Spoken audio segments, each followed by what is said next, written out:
Hi, I'm Steve and this is my Mark 1 full Consul. I will be painting the underbody in this video. The underbody of this car was sandblasted about 10 years ago and I've kept it in this garage with a dehumidifier running in the winter months, but not every day in the summer.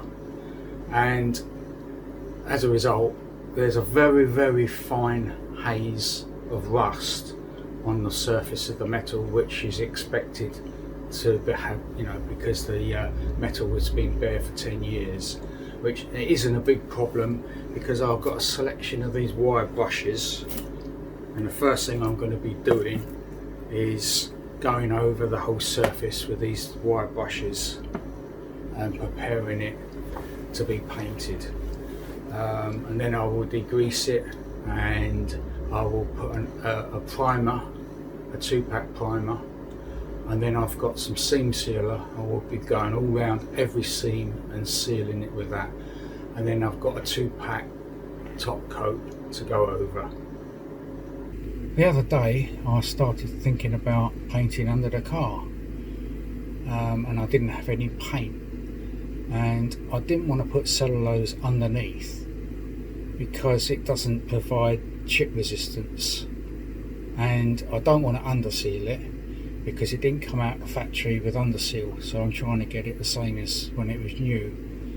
So I searched on the internet for a couple of evenings and I made the choice of the Rustbuster company.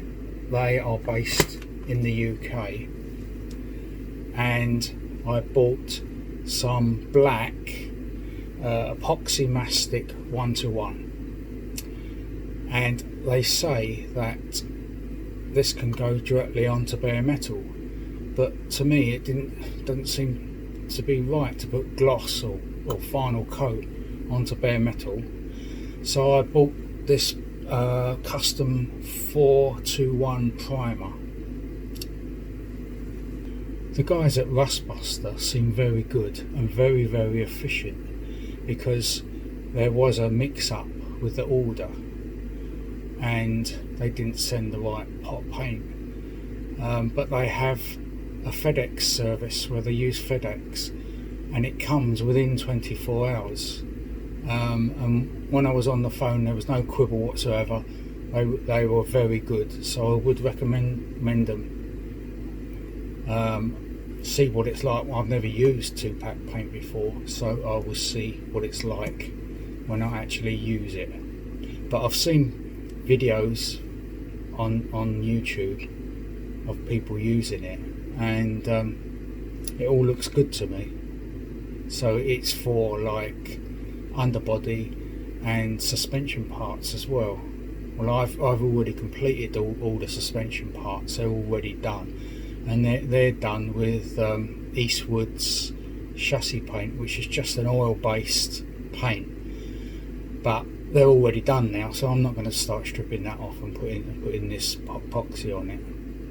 I know what you're thinking. Why has Steve got a thinners can with masking tape on it and loads of paint? Well, when I did all the patchwork underneath the welding, on the first lot I did, I brushed on thinners, brush on, car plan, brush on paint, and I used 2 types. This was purchased last year, and this one is very old, and also this one is very old. Now, I have heard on the internet that 2-pack paints react with old cellulose, so what I'm going to do is paint each one of these patches with a different paint, and then I will put a small amount of paint in the spray gun and spray over the whole lot with the Rustbuster's undercoat, just to see if it reacts to any of these paints.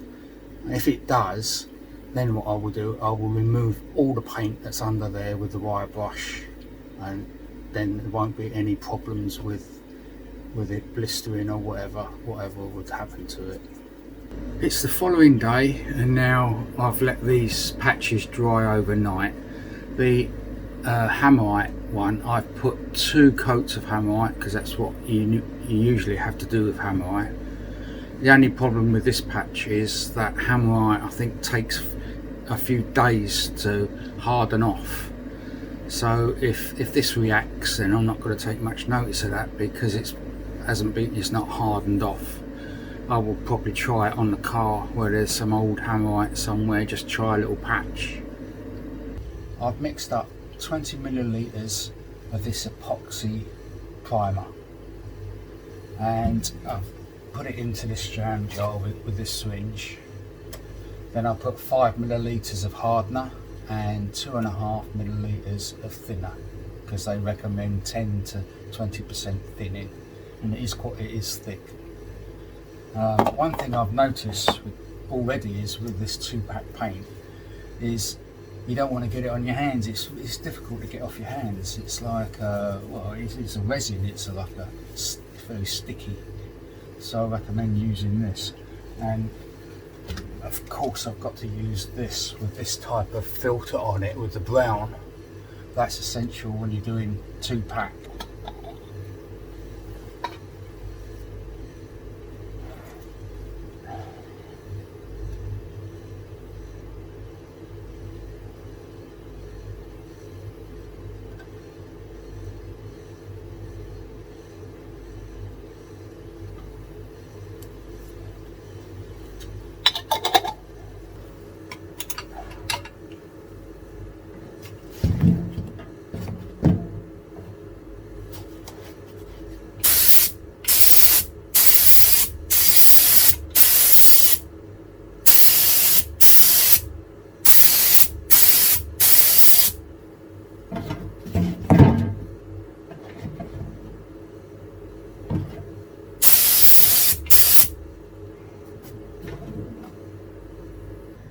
I've got a little bit left in here, so what I thought I'd do, I'd turn the spray pattern down so it's small, and then I'm just going to put a little bit of spray on this chassis rail. Now I'm not sure what it is, but I think that is the cellulose that I did the inner wing with, so that'll be a good test to see if it reacts with this cellulose.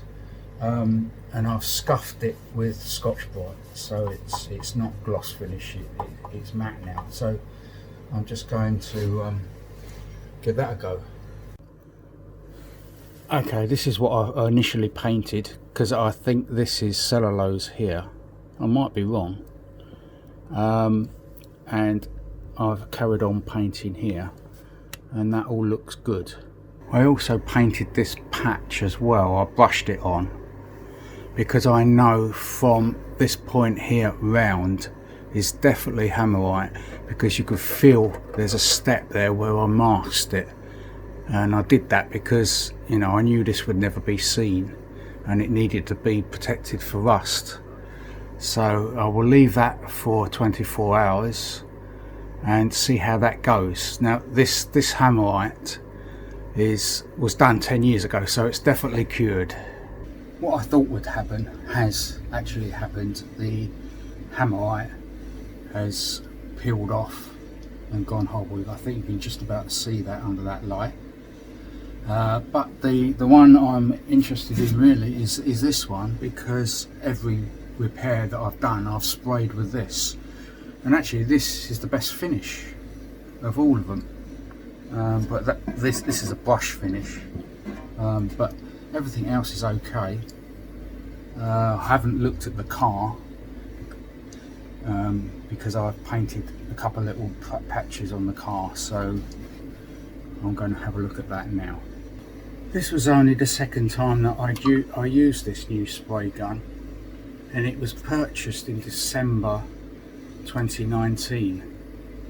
And I'm a novice, so I might be wrong, but this is supposed to be one of the best you can buy, and it's a finish line by DeVilbiss. But it's okay, very nice, but I noticed this I think that's the fan control, or it is the fan control, that seems very loose, and I don't know if you can see that, the thread on that is not the best. It's wobbling up and down, so I wouldn't say that was a quality thread. The rest of it might be fine, but that's my first impression on it. Although I can tell that the spray that you get is better than my old cheapy one that came with the compressor. So I'm going to look at the different size nozzles as well on my old one. I don't know if we can still buy those. I might have to buy a bigger nozzle. I'm going on YouTube to see what people say about the size of the nozzle. The actual Rustbuster website has got videos on there, they're very good, so I will have a look at those. My old cheapy one I've had for years has got 1.2 on there. And there's no make on this, so I don't know if I could actually buy different nozzles for that or whatever. Let's see what people say. And I used 25 psi when I was doing that spraying on that thinners can. I can see why people like 2-pack paint, because when I sprayed that on initially there was orange peel, but now it's dried. These ones here, they're very good. I'm pleased with that one. That's lovely and smooth. So I only just did it roughly, and that's one coat. I went on the Rustbuster website and they're recommending a 1.8 tip for the spray gun. So I've actually downloaded something from the DeVilbiss website, and it's actually got the part numbers of the gun that I've got, and it turns out that this is a 1.8 and the needle is also 1.8, so that would be fine for spraying with this gun. The problem is I was going to use this gun, but it's got a 1.2 nozzle on it. Now I need to find if I can buy a new nozzle and a new needle for this. It's quite old. It's been 24 hours now and all this paint is nice and dry, and the only reaction was the Hama, which I expected because it hadn't been cured. I've just looked at the patch on the car, and that looks good as well. I will take a clip of that. This is the patch that I brushed onto Hamite. This Hamite was old, and it's been 24 hours now and it hasn't reacted to it, so I'm safe now. I can spray that all over the underbody and I know nothing's going to react.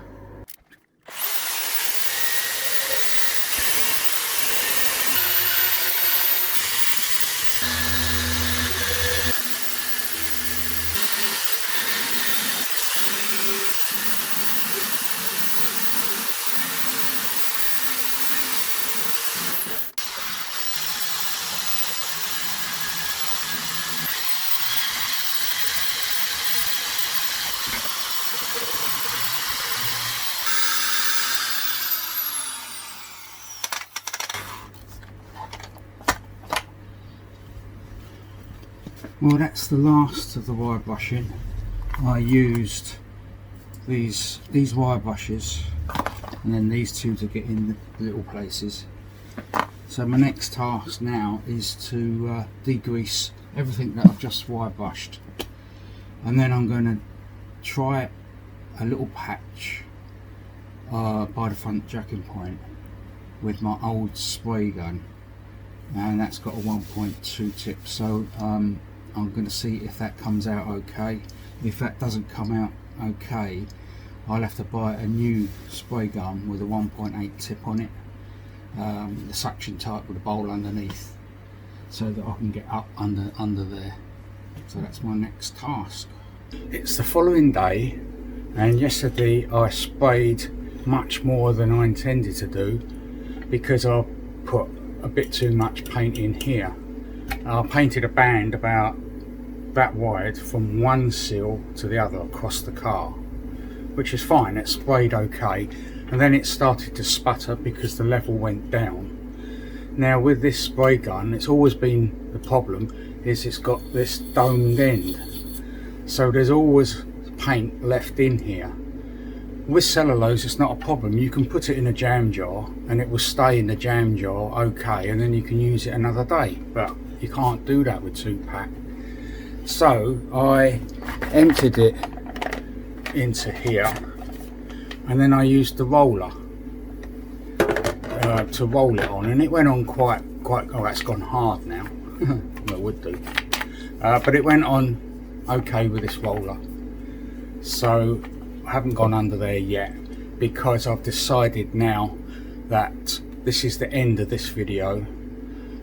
So part 2 will be finishing off the undercoat and doing the seam sealer and then doing the top coat. So that's the end of this video. See you in part 2.